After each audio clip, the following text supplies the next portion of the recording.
and now we're starting recording. So that way you can absorb the information a little bit easier, and we'll just take it one step at a time.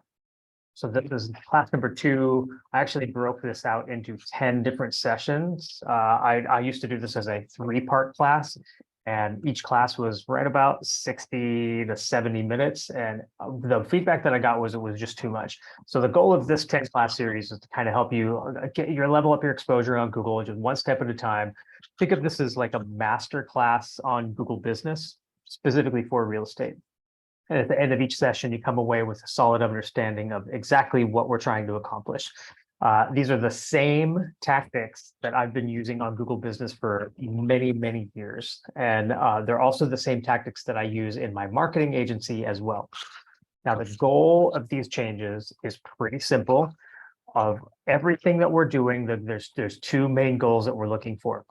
The first one is for ranking. We're going to try to get you to rank higher on Google Business. And that's organically through search, either for people who are looking for you specifically or looking for someone who provides your services.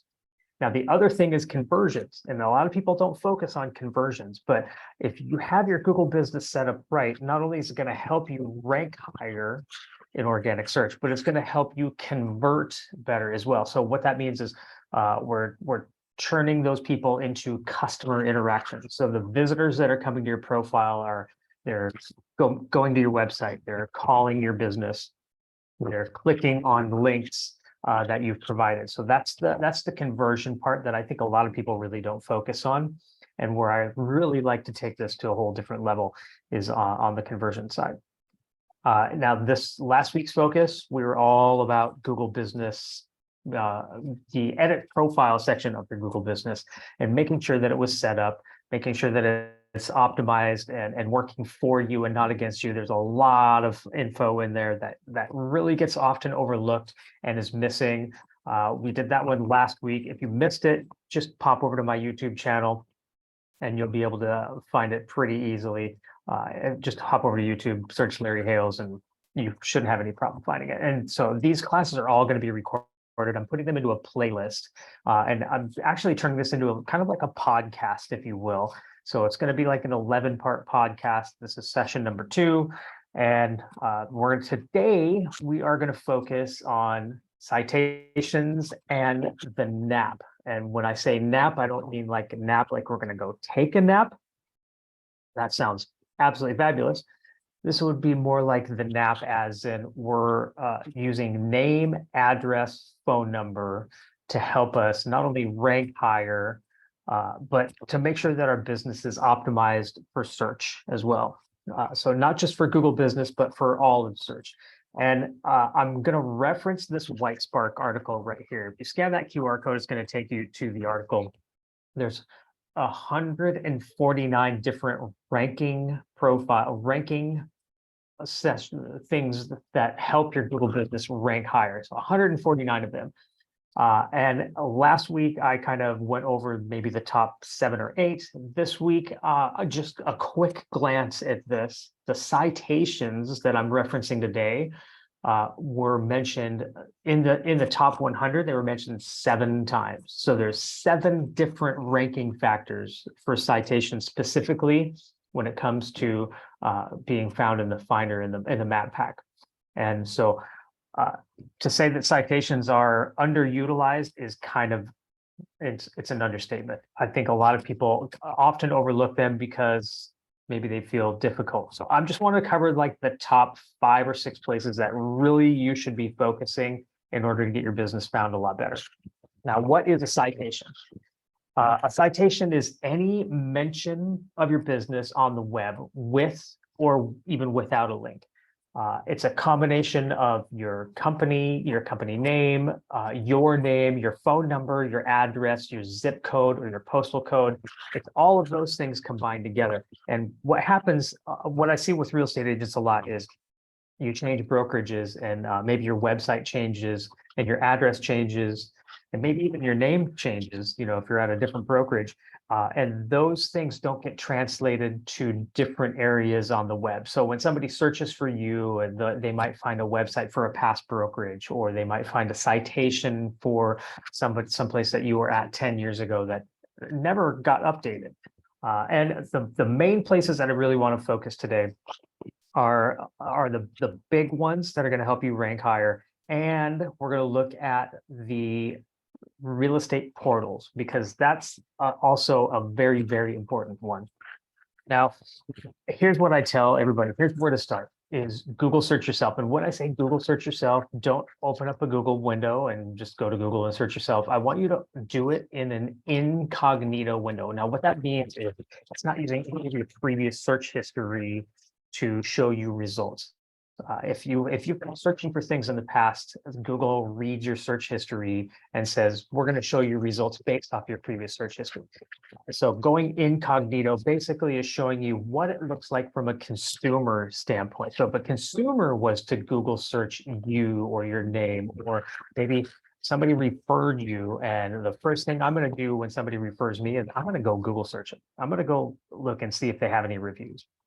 So Google search yourself, and these results right here, these are all your citations. This is everything, every link that you see right here is a citation. And some of them, almost all of them on a regular basis when I'm doing a digital audit for somebody, almost all of them are not accurate. In fact, I would say 90% of people that I've done a digital audit for, their citations are not accurate. There's a couple easy ways to find out.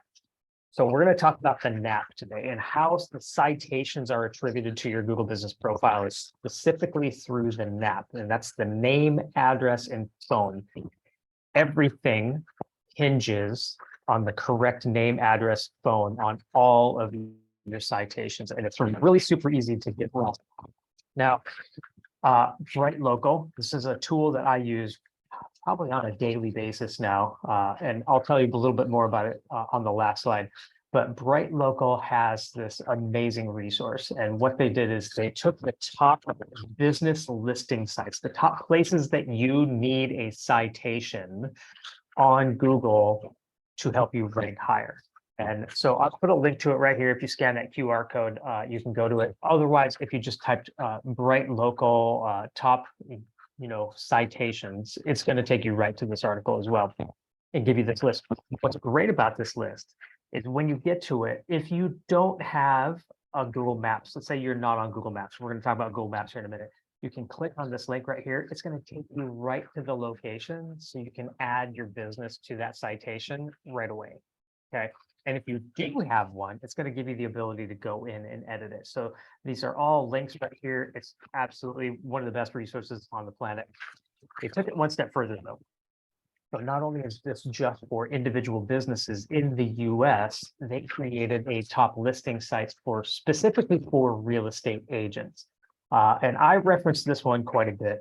There's a couple of links on here that a lot of times are overlooked. The one right up here at the top, look at that, number one, Zillow.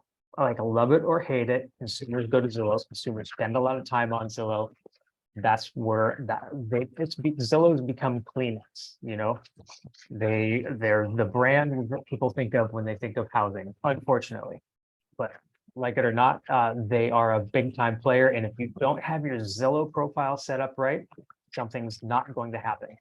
Now, if you've ever gone through a Google business, maybe you searched your competition and you saw this down here at the bottom. You saw reviews from the web.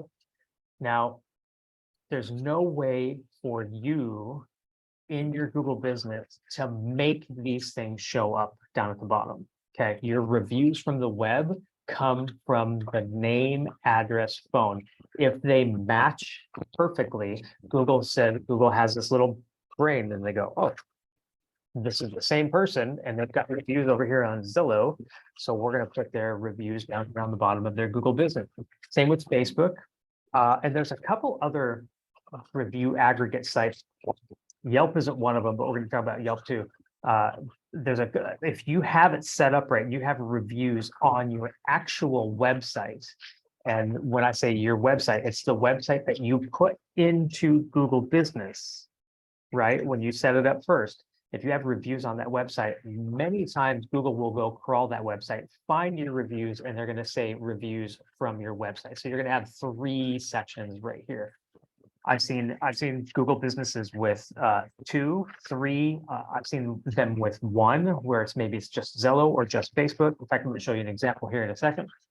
But the goal is to get all of these sites talking to Google Business so that they all are 100% accurate. So we're going to start with Zillow. Love it or hate it. Zillow is a site that a lot of consumers go to. Fixing the name, address, phone on your Zillow profile is, I can't say this loud enough. It's super important. Okay. And when I say your name, address, phone, I'm going to use J Mark. I don't know if anybody in here knows Jay, but I use him as an example. I was going to use somebody local, and I was like, that probably might make somebody mad if I use somebody local in my category. So I just picked a random real estate agent. And Jay popped up on my radar when I did a search in Dallas, Texas. So you'll notice that Jay's name of his Google business right here, J Marks Real Estate. Okay, and if we look over his Zillow, the broker address is J Marks Real Estate. Okay, perfect match. The next one's really important because this is where I think a lot of people get tripped up, is the address. Now, he's got his address at 3212 Long Prairie Road, FTE 300. Okay, so if he put in his Google business the word suite 300, but over here on his Zillow, he had it STE 300, it wouldn't be a 100% match. And there's a good chance that your reviews from the web, which is what we're looking at down here at the bottom, it's a good chance those reviews from the web wouldn't come over. Okay, so remember, name, address, phone, and then the last one, of course, we're going to look at the phone. He's got 2 phone numbers in here, but you can see his phone here matches his broker phone here. Therefore, 100% match. Reviews from the web come over. So if you have a ton of Zillow reviews, make sure that this is set up and accurate. It's not going to happen right away, but eventually you'll log into your Google business one day and you'll look down at the bottom and you're going to see reviews from the web. Boom, score. Okay, you made it happen. The next one we're going to talk about is the big F word, Facebook. Okay. And I'm going to use, I use this group down here, and I think they're in Dallas as well. Yeah. Van Pool Properties Group. So you can see like the name of their business right here in Google Business is 100% matched up with their Google Business profile or with their Facebook business page as well. Like it's a perfect match back and forth. That's going to make a big difference with the name, address, and phone. Same thing with the address down here. You'll notice the address, they even put a number 100 instead of a suite 100, and it looks exactly the same right here. And the phone number matches perfectly as well. Now, what that does is if you have reviews on your Google or on your Facebook, those reviews are going to come over as reviews from the web for Facebook. And what's great about that is, and I'll show you on this slide, if a consumer is looking you up and wants to read your reviews and they see reviews from the web, they can click on any one of these links and it's going to take them right to your Zillow or right to your Facebook page just by clicking on these links down here at the bottom. Okay, so that's why it's important to have your name, your address, your phone. We're going to aggregate all of these reviews and get them to come on. Now, these reviews are not going to show up as actual Google reviews. They're going to show up down here on reviews from the web. And Google, by the way, Google reviews are the only thing that's going to help you rank higher. It's the #1 thing to help you rank higher is actual Google reviews, not reviews from the web, unfortunately. But that's the way it goes. So we talked about Zillow, we talked about Facebook. Those are the 2 big ones. There's another big one too. This one's Realtor.com. Realtor.com has a pretty decent lead size, I guess you could say. It's on the ranking factors on here on the top sites for real estate agents. I think it was down the list like maybe 7 or 8, only because the reviews from your Realtor.com don't actually get aggregated like Zillow reviews. Okay, that's just the way it is.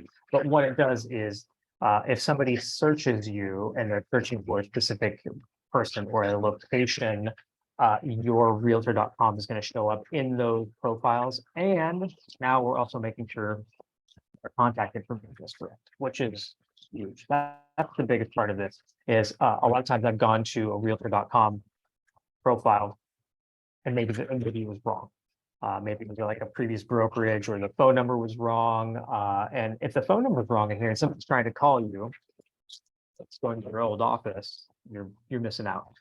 So go in, this is it's accounts.move.com. You probably already likely have it, have an account there.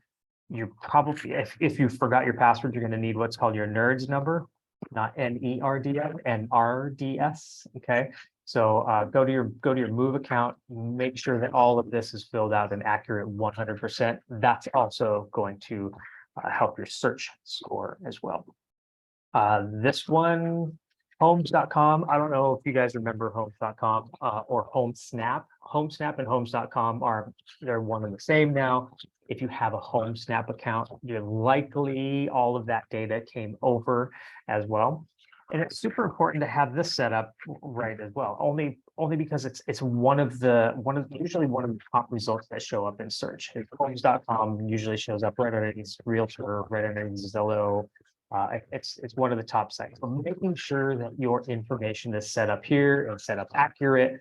What I kind of like about all of these websites, especially the real estate websites, is if you have it set up right, they're going to show your currently listed homes, what's pending, what your sold listings are right here. So all of this data automatically gets aggregated as soon as you put in your the right contact information and your right MLS. So without a doubt, homes.com, super important to have this set up and working and accurate as well. It's a site that people go to just like Zillow, right?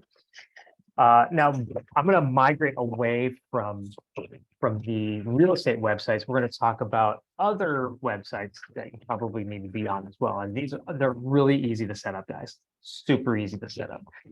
First one's Bing, and I think Bing gets often overlooked. What I'm seeing now recently is an increase in traffic in Bing, and I think a lot of that is because of the integration with ChatGPT. People are using Bing a little bit more. Bing sometimes is the default search engine on a number of, if I'm helping somebody with their computer and they bring up their search, I notice that Bing is their default search and they don't know how to change it. So Bing can be the default search. You can get your business on Bing just like you can get your business on Google Business. In fact, they have an integration. So you log into Bing Places for Business. It's just www.bingplaces.com. You log in with your Google account that you manage your Google Business account from. And we just tap this button right here, import from Google Business. And what it does is it brings all of the data and all of the info and all your contact info. Make sure it's accurate first before you do this. Brings it all over into Bing. And what's great about Bing too is like every couple of months they're gonna send you an email saying like, hey, by the way, are you open for Memorial Day? Are you open for Labor Day? Do you need to change your hours? Is all of this information correct and accurate? And you just go in and qualify it every so often. So Bing Places, often overlooked, super easy to set up too, guys. It's so easy, it's not even fun. Okay, so bingplaces.com, and this next one, relatively new, but severely overlooked. In fact, I would say I've probably less than 5% adoption rate, but Apple is trying to compete with Google Maps, okay? And we all have Apple Maps. I have an iPhone. 1.5 billion users in the world have an iPhone or something crazy like that. And my default search, by the way, or my default Maps program is it's Apple Maps. So if I'm searching for something and I'm in Apple Maps and I can't find it, it means that business is not registered on Apple Maps. So adding your business to Apple Maps, super easy to do. It's just businessconnect.apple.com. You can Google search adding my business to Apple Maps and go in. You need your Apple ID, and that's the login and password that you use to install on your apps on your phone. So just your regular Apple ID, adding that place of business, and you can actually go in and manage it just like you can a Google Business. So you can put in custom hours, you can put in custom photos. It looks really, really good. And by the way, when somebody's searching for a product or a service on Apple Maps, it's gonna come up with your business and show you the photos. It's probably one of the most overlooked places in the whole wide world, but the easiest to set up. So if you haven't done that yet, by all means, take the opportunity to go in and add your business to Apple Maps. All right, last one.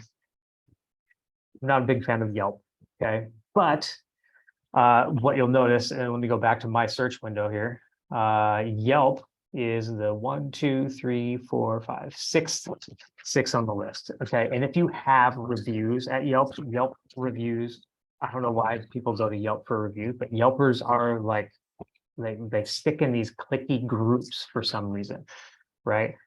So Yelp is one of those places that you can get reviews. Now it's not those reviews aren't gonna show up right here in reviews from the web, unfortunately, but they do show up as reviews when somebody searches for you. Now, here's what I love about Yelp. Here's what I hate about Yelp. One, it's free. I like it. It's free. It's a place to have your business. It's another citation. That's what I like about it. Here's what I hate about it. After you register for an account, and I did this myself, went in and put my business on Yelp, you get phone call after phone call after phone call trying to upsell you on, hey, it's only $1 a day to do this, or it's only $2 a day to do this.